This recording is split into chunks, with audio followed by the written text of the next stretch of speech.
A black screen. We got runners coming up from the other side. Got it. And a bike. We're going to take a pretty sharp left up here. Then we straighten out. Okay. And we stay straight. Okay. And we just keep running. 2 people run, connected by a tether. In the Boston skyline, the sleek Hancock Tower rises above its neighbors. In the Charles River, a crew rows a scull. Along the banks, a man practices Tai Chi. People jog, and a man plays guitar. 3 runners wear Team with a Vision t-shirts. My name is Nigel Willerton and I'm a guide. I'm Trini Aguirre and I'm a guide. I'm Tracy Minish and I'm a runner. Visually impaired runner. 2 men run, connected by a tether around each man's waist. A title appears alongside Team with a Vision.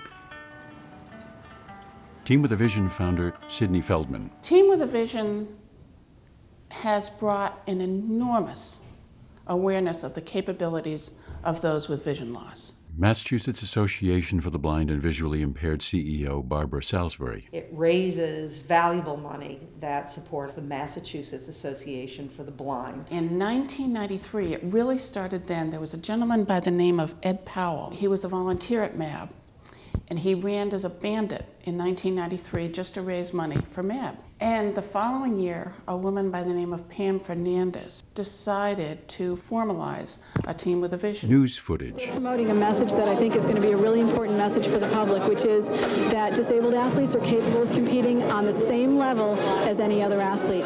My name is Aaron Scheides. Aaron is a 2:48 marathoner. This will be my 3rd marathon. And I have juvenile macular degeneration, so I've been losing my vision since about 2nd grade. Runner Dan Berlin. I knew I had a condition or something going on from about the time I was 7, and then progressed slowly up until my mid-30s. Dan takes one end of a tether. Really had to give up just about everything I was doing that was visually oriented. My name is Connie DiMercurio. Connie is a guide. And Dan and I have been together for going on, it'll be 3 years in September. To get to be able to run with Dan and give him the ability to run long distances and do races like this, it's just, it makes me feel good about running. And running for me, especially at my age, can be very self-serving. You spend a lot of time doing something for yourself. I've always had a desire to help other people and to bring other people into the joy of running. And so that's what I love so much about it. Good morning, everyone. In the city, runners pace, relace their sneakers and warm up.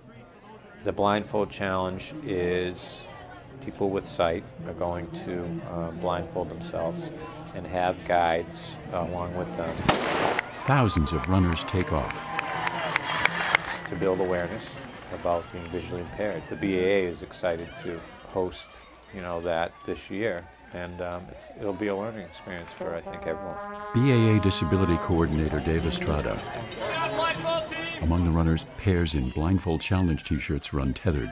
In each pair, one wears a blindfold. Connie DiMercurio. It meant a lot for me to put myself in a situation to be able to see what Dan goes through and what other visually impaired runners have to deal with. In the crowd of runners, a blindfolded pair navigates a turn by the Boston Common. So I've tried running with my eyes closed before. I took maybe 15 steps and then all of a sudden I was like falling off the road. I'm Lisa Wolk, and I fundraise to be a sighted runner on Team with a Vision. Her shirt is covered with sponsor logos. I feel so privileged to be in the same room as those guys. Yeah. Is that Brian right there? Yeah. Oh, do you want to go jog for a few? Sure. Aaron and a partner loop a thin rope around their waists. After you became visually impaired, why did you decide to become a runner? Dan Berlin. My kids were getting older, and I wanted to get out and do something so I could stay active with them and for myself, so that I could either approach my 40s on kind of wishing I was doing more, or just get out and start doing some things. Dan's daughter Talia. I'm proud of the fact that instead of choosing like, oh, I can sit here and go like, oh, I can't do anything, and like basically be sad, he's like, oh, hey, I can run marathons and be awesome. Dave Estrada. Every athlete with a disability looks at him or herself as an athlete first. From his wheelchair, Dave speaks with a push rim racer. We don't necessarily think about how others view us. We're there to compete like everyone else. Some athletes check their watches as thousands of runners start the Boston Marathon. Here we go.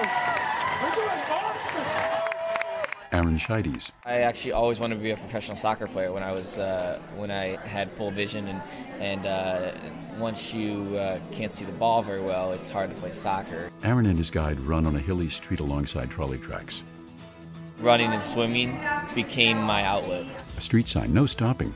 The race course is littered with water cups. Crowds on the sidelines hold up signs. One says, "Kick some asphalt." One guy juggles as he runs.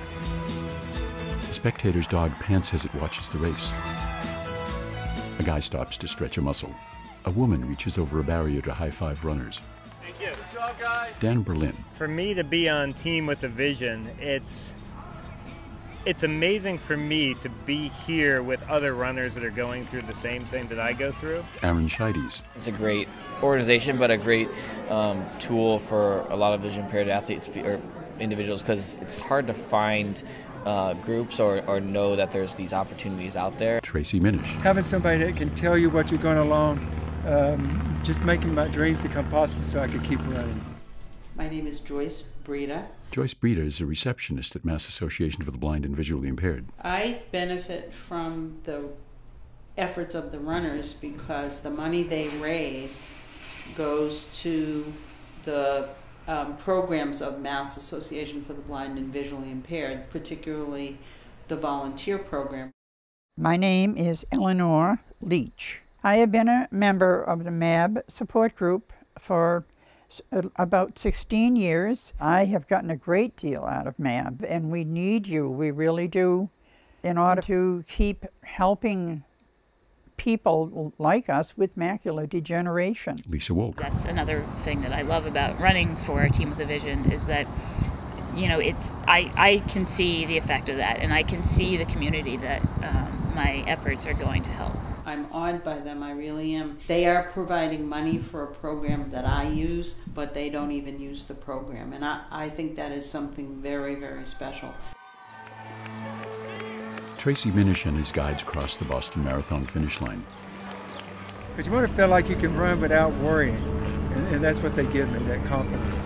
His guide places an arm on Tracy's back, Dan Berlin. I really like the ability to just get out and just let other things kind of melt away. He runs with Connie, Lisa Wolk. Team with a Vision is just touching so many parts of the country, and that people know that we're the team that they want to come to. Team with a Vision runners wear their race medals. Dan and Connie share a laugh. Aaron Scheides. It educates society about people with visual impairments just by seeing them out there. Because my legs work fine. It's just having someone to do the part that I can't do. So that I think they are amazing. Their hearts are so big and loving to do this. It's I just thank them so much. I thank MAB for being there. Eleanor Leach breaks into a grin. Over and out. Fade to black. Credits. Producers Heather Hoagland and Christopher Geeding. Description written by Sheila Ray Lau and read by Jerry Bellostock. Recorded at Birkeland Productions. Advisor Robert Nesson. Emerson College Documentary for Social Action. Spring 2012. Copyright 2012. Team with a Vision. www.mabcommunity.org.